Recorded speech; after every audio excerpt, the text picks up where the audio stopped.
क्या मजिस्ट्रेट एक death sentence दे सकता है? क्या सभी कोर्ट्स की पावर सेम होती हैं? क्या सुप्रीम कोर्ट एक ट्रायल कोर्ट है? तो इन सभी सवालों का जवाब आपको आज इस वीडियो में मिलेगा, तो वीडियो को लास्ट तक ज़रूर देखिएगा। So welcome to advance judicial classes YouTube channel. आज हम बात करेंगे classes of criminal courts under BNSS।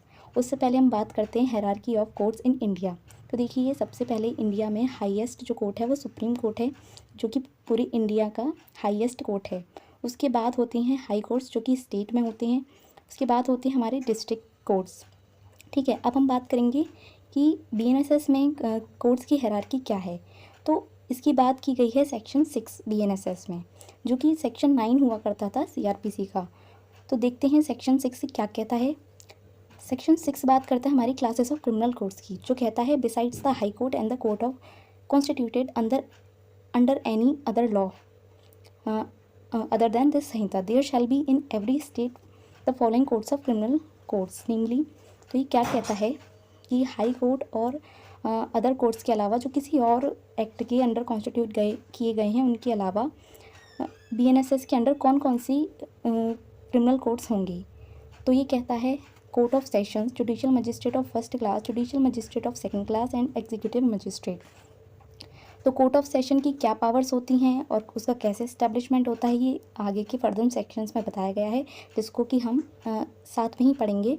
तो कोर्ट ऑफ सेशन होता है सबसे हाईएस्ट जो कोर्ट है, वो हाई कोर्ट है। लेकिन देखिए, हाई कोर्ट डायरेक्ट केसेस को नहीं ट्रायल करता, वो उन्हीं केसेस को करता है जो कि उसको मजिस्ट्रेट के द्वारा या कोर्ट ऑफ सेशन के द्वारा सबमिट किए जाते हैं।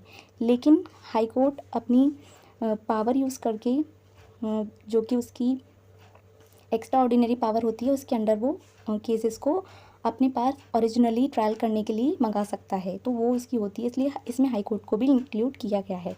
तो हाई कोर्ट के बाद होता है कोर्ट ऑफ सेशन। तो कोर्ट ऑफ सेशन जो है एवरी सेशन डिवीज़न में इस्टेब्लिश किया जाएगा, जिसको कि हाई कोर्ट के जज अपॉइंट करेंगे।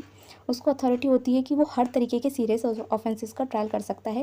वो डेथ सेंटेंस भी दे सकता है, लेकिन डेथ सेंटेंस के लिए उसको हाई कोर्ट का कंफर्मेशन लेना ज़रूरी होगा। कोर्ट ऑफ सेशन के बाद होती है judicial magistrate of first class, जो कि ये भी स्टेट गवर्नमेंट डिसाइड करते हैं कि एक स्टेट में या एक डिस्ट्रिक्ट में कितने court of judicial magistrate of first class की कोर्ट्स होंगी। ठीक है, वो हाई कोर्ट से कंसल्ट करके एवरी डिस्ट्रिक्ट में जुडिशियल मजिस्ट्रेट फर्स्ट क्लास और सेकंड क्लास को इस्टेब्लिश करता है। ये कौन कौन से ऑफेंसेस का ट्रायल कर सकते हैं। तो देखिए, पहले क्वेश्चन का जवाब है, मैंने आपसे पहला क्वेश्चन पूछा था कि क्या जुडिशियल मजिस्ट्रेट डेथ सेंटेंस दे सकते हैं, तो आंसर है नहीं।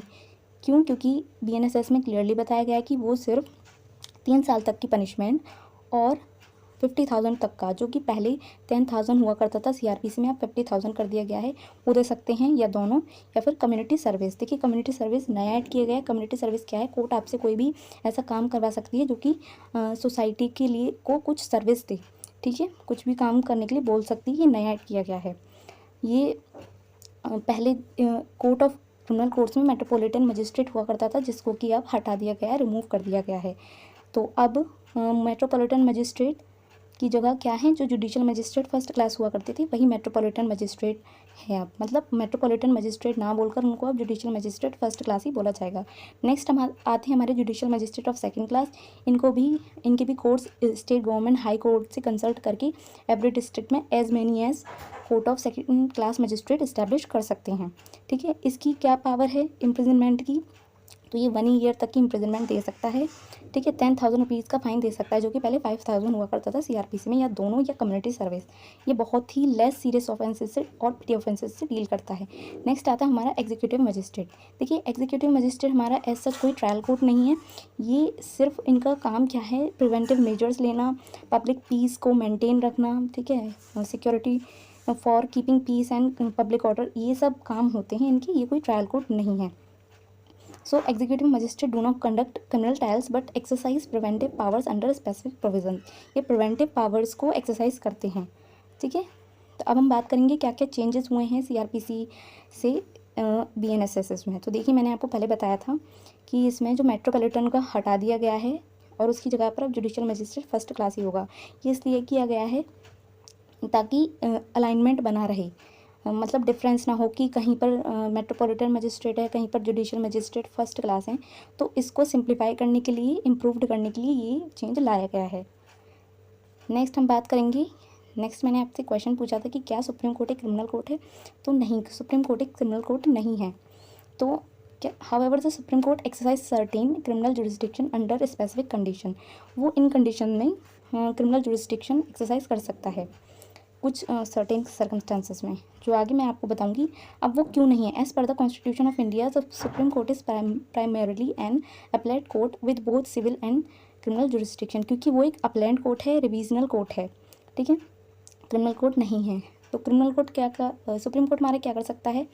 Here appeals in criminal laws under article 134, वो क्रिमिनल लॉज की अपील सुन सकता है आर्टिकल 134 में, 137 में रिव्यू कर सकता है अपनी डिसीजन को, और exercise special power under article 142 to pass any order necessary for complete justice. अगर कोई कंप्लीट जस्टिस देनी हो तो वो अपनी special powers under article 142 exercise कर सकता है। Entertain certain involving constitutional interpretation and violation of fundamental rights. अगर कोई कॉन्स्टिट्यूशनल प्रोविज़न का इंटरप्रिटेशन करना हो या किसी के फंडामेंटल राइट्स का वायलेशन हुआ हो, तब वो केस ट्राई कर सकता है। When does the supreme court handle criminal matters, कब हैंडल करता है? तो मैंने बताया था आपको, अपील इन क्रिमिनल मैटर्स में, जैसे appeal against high court judgment involving death sentence, life imprisonment और सब्सटेंशियल लीगल क्वेश्चन। कब देखता है? अगर हाई कोर्ट की किसी जजमेंट में डेथ सेंटेंस दी गई हो, लाइफ इम्प्रिजनमेंट या कोई सब्सटेंशियल लीगल प्रोविज़न हो, तब वो अपील देखता है। स्पेशली पिटीशन के अंडर वो किसी भी केस को सो मोटो देख सकता है, और एक्स्ट्रा ऑर्डिनरी पावर्स होती है उसकी 142 में, जो कि कंप्लीट जस्टिस देने के लिए उस पावर का वो यूज़ कर सकता है। अंडर आर्टिकल 142 सुप्रीम कोर्ट में pass appropriate criminal order for insuring justice देने के लिए वो अपनी क्रिमिनल पावर्स को यूज़ कर सकता है। नेक्स्ट आते हैं हमारे इंपॉर्टेंट केस लॉज। तो देखिए, ये सारे लैंडमार्क केस लॉज हैं जिनको आप अपने मेंस आंसर राइटिंग में यूज़ कर सकते हैं। State of Bombay versus Narasu Appa Mali. Key points define the Supreme Court's role in addressing constitutional issue and appeal in criminal case. Bachan Singh versus state of Punjab. The supreme Court upheld the death penalty but established the rarest of rarest doctrine for capital punishment। इस case में Supreme Court ने rarest of rare doctrine का establishment किया था। Rupa Ashok Hurra versus Ashok Hurra established the concept of curative petition for cases where miscarriage of justice occurs often involving criminal matters। इसमें curative petition के concept को supreme Court ने clarify किया था।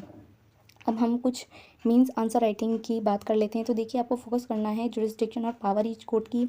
आपको ये याद रखना है कि remember that session court handle major criminal cases while executive magistrate only deal with the preventive measures not trials. देखिए, सेशन कोर्ट जो होता है वो क्रिमिनल केसेस को हैंडल करता है, लेकिन जो हमारा एग्जीक्यूटिव मजिस्ट्रेट होता है वो सिर्फ प्रिवेंटिव मेजर्स लेता है, वो ट्रायल को नहीं देखता। एक ये भी मैंने आपको बताया कि मेट्रोपॉलिटन मजिस्ट्रेट को हटा दिया गया है, ठीक है। ये किस लिए लाया गया ये कॉन्सेप्ट? ताकि यूनिफॉर्मिटी रहे ऑल ओवर इंडिया में। This change ensure uniformity in technology and eliminate the separate designation for magistrate in metropolitan region. तो दोस्तों, ये था आज की वीडियो में। अगर आपको ये वीडियो ज़रा भी हेल्पफुल लगी हो तो प्लीज़ वीडियो को लाइक कीजिए, शेयर कीजिए एंड सब्सक्राइब कीजिए। और आपको इस सेशन की PDF हमारे टेलीग्राम चैनल और व्हाट्सएप चैनल पर मिल जाएगी, जिसकी लिंक आपको नीचे डिस्क्रिप्शन में मिल जाएगी। तो बने रहिए चैनल पर। Thank you so much for watching.